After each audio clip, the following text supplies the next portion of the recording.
Don Mooers, and welcome to Montgomery Week in Review. In less than a month, there will be an election where all of the state and local offices will be contested. Brian Karem, Executive Director of the Sentinel Newspapers, is here to give us a preview of the election. The County Council appointed a voters task force, actually League of Women Voters task force last spring, to look into how do we increase voter participation. Low turnout in the recent primary election showed just how important this issue is. Elaine Apter from the League of Women Voters is here to tell us about some of the results of this task force study. The County Council's Office of Legislative Oversight recently looked at our public schools and their staffs and learned that the number of staff members from racial and cultural minorities has gone down as a percentage, while the student population has increased its number of children from these very same groups. Fred Evans, who comments regularly for this program, is here to provide some of these details. Our local government has tried a variety of methods to slow down traffic, from speed bumps and humps to cameras that check on people's attention to red lights and all sort of other things. Henry Hailstock has some thoughts on a topic that is interest to all of us who drive or who are threatened by drivers who drive too fast. Brian, welcome back. I guess I'm one of those drivers that drive too fast. Well, Brian, you're going to have a chance to take on Henry at the end about all these things, because obviously you would see it as an unconstitutional invasion on your Could be. your right What do you want to drive talk fast. elections? Talk elections. Beforehand, when we were talking about this thing, when I asked you about how the election was going, you fell asleep in your chair. Well, What's it's a going snooze on? fest in Montgomery County and in all of Maryland, because you don't really have a viable. It's a one-party state. So if you want to make a difference, you have to get out in the primaries. With that said, there are some races that are of interest locally where there's been some inroads by Republican candidates. Well, let's go ahead. Let's start at the top of the ticket. Let's start at the governor's Brown race, and because Hogan. we are the most populous jurisdiction in the state. Even a small inroad by, I would think, the Republican candidate could have big repercussions in the statewide. Well, numbers. with that said, he has had a small inroad. There are people that are upset with the way things have done and look at Brown as merely carrying on, the current regime. Isn't that how he's presented himself? Yes, 4 he more has. years of Four Governor more- O'Malley? 4 more years of Governor O'Malley, and that's, for some people, that's not exactly a good thing. And in Montgomery County, there's a lot of distaste for some of the things that have occurred since O'Malley has been here. So Hogan has naturally played that up, and the differences between him and Brown. And Brown has come out with some attack ads that haven't played real well with the populace and the voting public. Well, see, I don't understand that. You say it hasn't played well, but in fact, did he really say and do some of those things? I'm talking about Hogan right now. Well, you're talking about appearances versus reality, which is wonderful in politics. Yeah, did he really do them? Whoa. What are they? Well, let's talk to some of the audience. some of the stuff that Brown has accused Hogan of doing, he has, in fact, according to the public record, done. Yes. Mike, Where do you want to start? Yeah, thank you. give some examples. About abortion, the issue of abortion. Yeah, the issue of abortion, the issue of guns. Yeah, I mean, every one of those little emotional He's touchstone against abortion issues, and yeah, pro-guns. And some of the things he said pro-guns made some people rather squeamish. But the point is its appearance, again, the appearance versus reality. People who are already not real happy with O'Malley and Brown have listened to this, even though they find it, distasteful, are willing to listen and give him the benefit of the doubt because they have such distaste in their minds. So when an attack ad comes out, it's almost like they don't even listen to reality. You see, that's where I have a problem. I have a huge problem with it.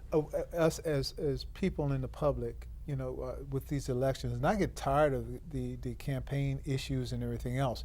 I look at the debates, and the last debate that they had, a lot of things came out. To be quite frank with you, I'm not pleased with either one of them, because they haven't really got out in the community. I haven't ever seen Hogan go around in other. He said he's gone around and talked to a number of people. He must have stayed in his neighborhood. I did see him walking down in Bethesda a few weeks ago. He seemed to be walking out of an event, but not much. I didn't see any shaking. What hands. Henry says is spot on what a lot of people are saying. I'm not happy with either one. Yes. Right. and a lot of people didn't even know there was a debate, and that's one of the problems. And a lot of people is- don't even vote. That's That's Well, Well, the this other being a problem. Baltimore-centric, media center for statewide stuff, I mean, we seem to be taken advantage of or taken well, for they granted all the certainly time. take advantage of our wallet when it's time to legislate in Annapolis. They take advantage of that. I don't know if we get the return on our Let me ask you a investment. quick question. We know that Lieutenant Governor Brown, he's Lieutenant Governor, he's been doing that for 8 years, working with Governor O'Malley. Who is Hogan? I mean, that's one of the questions. I mean, who is this guy? Where did he Small come from? business guy that was successful in that, and if you listen to him, his family was all everything because he married a lady who already had 3 kids. But does that make him qualified to be a governor? Because he ran a small business and was successful. I have a problem with that because number one, I am not going to vote for someone that has a track record of nothing, and I see some of the things that he has said and would do if he got into the governor's mansion. Now, Brown, I'm not that pleased with Brown, but he's the lesser 2 evils. And I remember my mother when she was voting, in the presidential election, she said, well, I got to do the lesser 2 evils because I have really no choice. But the and key that's to a what shame. you just said, when your mother was voting, it would be nice if you voted. Then you've got a right to an opinion. And with that said, I do want to segue a little bit into the We got local about races. 30 seconds. All right, the biggest local race up for grabs is Right. prosecutor, I think. Okay. Now, John McCarthy's probably going to win, but his opponent, Dan Gaskell, has some very interesting ideas, and I Okay. think some of those very progressive ideas will be adopted in the future by the prosecutor. Okay, we've got the prosecutor. Is there any other races? Leggett's race is a done deal. It's the other one would be Delaney and Bongino. Okay. Bongino has had That's the 6th congressional district. and going after Bongino the has Panhandle. made some inroads as well into that 6th congressional Okay. district. And the biggest complaint about Delaney, he's not in the district and doesn't live in the district. So thus Bongino has made some inroads. Well, the 8th congressional district feels very highly represented by 2 members of Congress. Yes. Thank you very much. we'll hear more as we go ahead. And I like the way you put that, by the way. Elaine Apter, how are you? I'm doing great. Great discussion so far. So you're kind of a failure, aren't you? You really are. Do you look at yourself every morning I and really say, am. I am a failure? We're You're doing, trying to get those people out to vote, and it's it's your tough. responsibility. It's your task force. Very tough. let me Apter, what's tell going you. on here? We're just calling and getting out those voters' guides and bringing them in. But there was a task force. Right. It was really a very good one as far as their recommendations. They came out with a whole slew of recommendations. If you Google right to vote Okay. task force, it'll come up. But the other thing I thought very interesting was that after they gave the recommendation summaries, they went back and for each one gave a description and what the result might be. Give me one. Give us one. Oh, okay. One It example. goes from local, Right. that's something that can be done immediately. Right now, just would give us be an example. Changing the ballot. Okay. Okay, easier to read. I got my ballot in the mail, absentee ballot. By the time I got finished reading the ballot question, my yes or no was at the very bottom of the thing, and I really had to look to where I wanted to vote. Change a font, change a color. I know Okay. it's more expensive. Put a color in, all the way to long-term and good old redistricting committee. I mean, Right. so that everything isn't a done deal Is after that that dirty the word, primary. gerrymandering? You No, the got dirty it. word that she actually mentioned is going to be a little more expensive, and I think that's what everyone's going to What's look that? at and maybe not vote for it. If you change the ballot, okay, as the way as we recommended, it's going to be a little more expensive. But every time you bring that thing up, people knock it down because No money. of money. Has Yeah, there ever and- been But there is money available for that. Come on, we live in a very rich community. I mean, Wait, to wait. change a has there font has is there not ever a big been deal. a real analysis other than just folks like us talking about it and complaining about the low voter talent? Has there been a scientific, if you want to call it that, analysis as to why people aren't voting?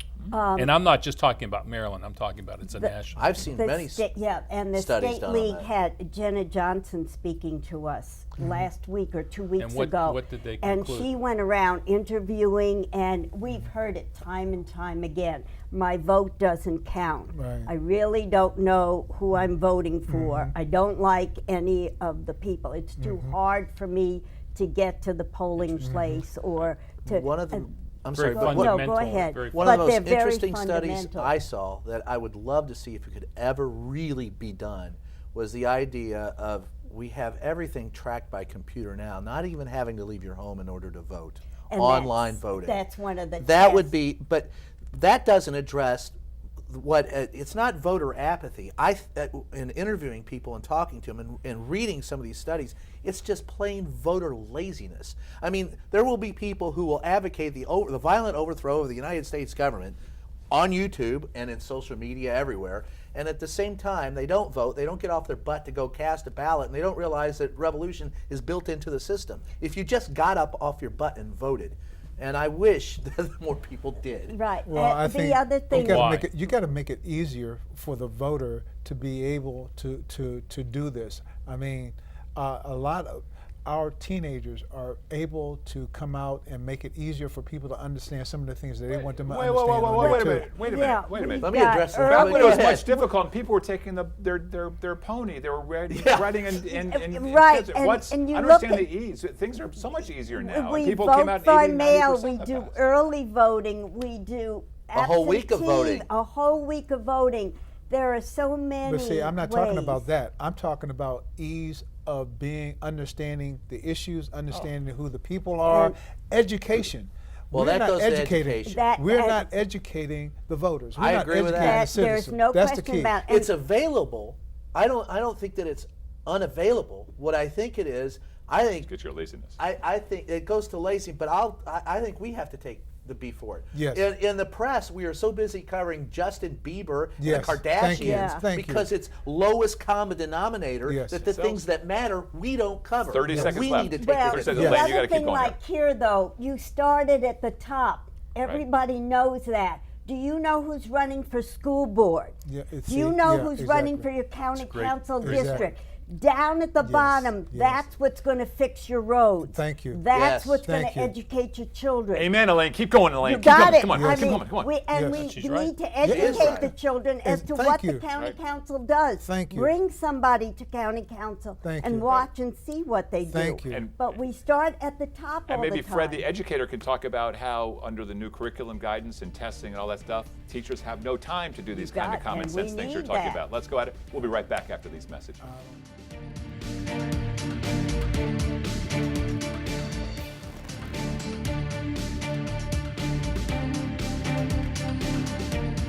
And we're back. Fred Evans, welcome back. It's great good to to be see you here. here.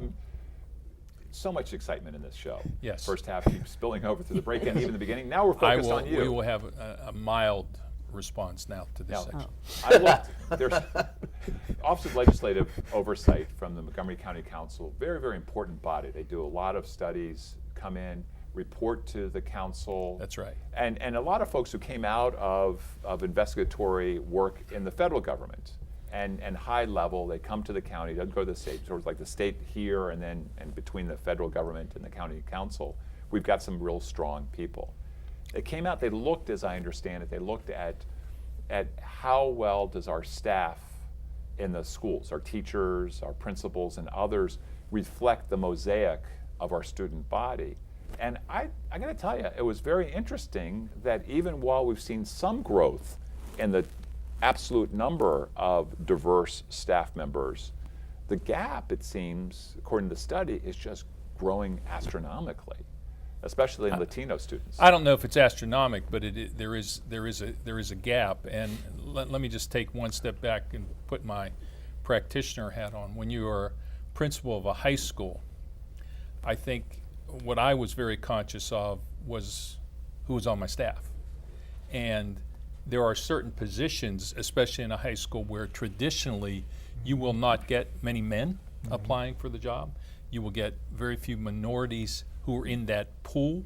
So what you have to do as a principal is to be very aggressive about when you make your request to personnel, the candidates that you would like to see them give to you, because the individual principal doesn't have a choice in terms of who he can interview. That comes through the personnel office. So. And you're also starting with, you can't just change your whole base. It's really That's as right. opportunities That's right. come up, somebody leaves or is transferred Exactly, or wherever. Yeah. exactly. So that traditionally, if let's just take this as an example, if in an English department, if traditionally there are females in that department, what you have to be conscious of as a leader is when I have openings, and that's another issue.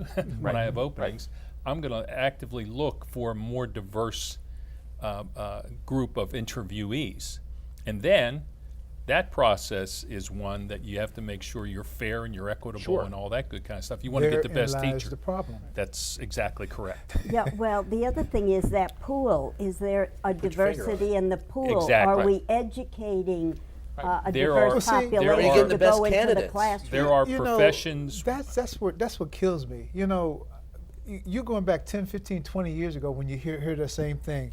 I was in business, retail specifically, and I heard my store managers and my district managers, well, the pool, we don't have them.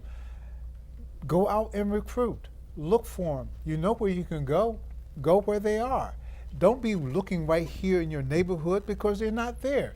You know, one of the things I used to ask the store managers is, how many of you know African Americans or Latinos? Actually know them.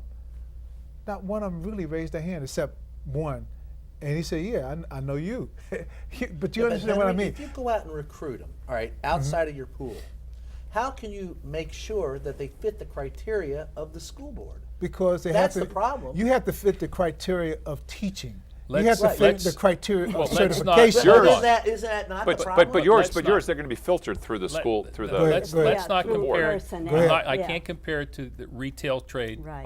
Ours is very, and when I say strict, I don't mean they have to meet the criteria of certification Yes. and all of those other things. What we have to do a better job at is from centrally, with the help of principals, the recruitment and the encouragement of folks to apply for the positions and like you say, reach out and pull those candidates in. Right. Does And- Montgomery County and go Montgomery- out of the county and the state? Sup- And they do. Supposedly. I got recruited. Now this is 100 Recruited years daylight ago. saving. I got That's where it's recruited in Ohio. I was Good time. a student in Ohio Wesleyan, and We got about a minute left. they came on campus. Let me get back to another point, though, ahead. that's very, very important, is that one thing about teaching is what kids, from my 30 years of experience in schools, what kids care about, they care most about, does that teacher care about me? Yes.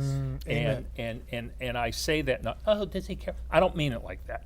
I mean, do they care about me? Do they know what they're talking about in terms of the subject? And do they care about me? Because kids will not make a judgment based on whether Fred Evans is a white principal or African American principal. They'll make a judgment on Fred Evans as to whether he indeed cares about me. That's a very good Right. point. 10 seconds. And caring is reflected in a lot of ways. Right. In Respect. Okay. Discipline. discipline, Okay. fair discipline. Fair discipline. Yeah. Okay. On all those things. It's So, as I understand, there's going to be a report coming up, some discussions beginning of next year Yeah. on this, and so maybe I we think can it's learn more about I it. think it's a discussion that needs to continue Yeah. and never Okay. stop. I'm All right. getting tired of discussions. And Do something about it. All right. Start acting. Hailstock, Yes. you ready to do something about road safety and speed? Right here is speed hump, man. Teachers to speed bumps. Yeah, well, some teachers are speed bumps. I'm glad you said that. That's where I was going. Principal.